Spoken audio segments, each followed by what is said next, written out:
All right, all right, all right. So this is the first question. Okay, so when did you figure out you wanted to do, what you do for a living?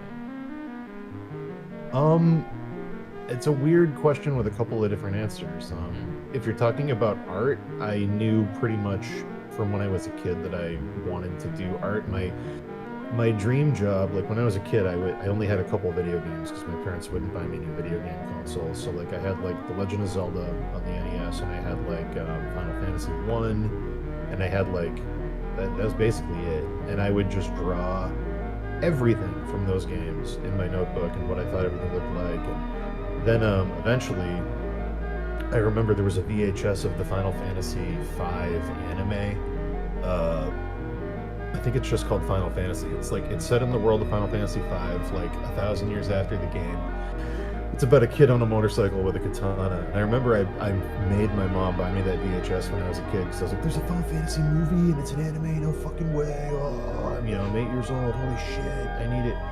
And like I got it, and there was a trailer at the beginning of it for a gallery show that was touring the United States of Yoshitaka Amano's artwork.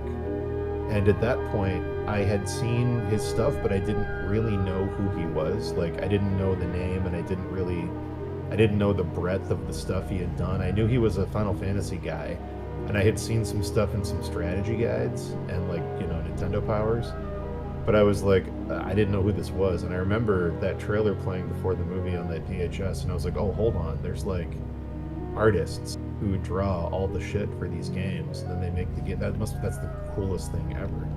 That's so fucking cool.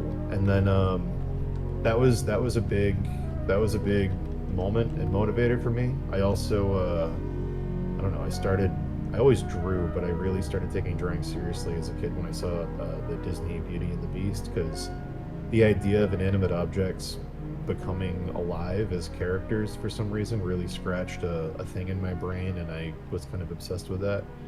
And I would do a lot of that where I would just find an object and try and draw it as a character, and that was a big motivator.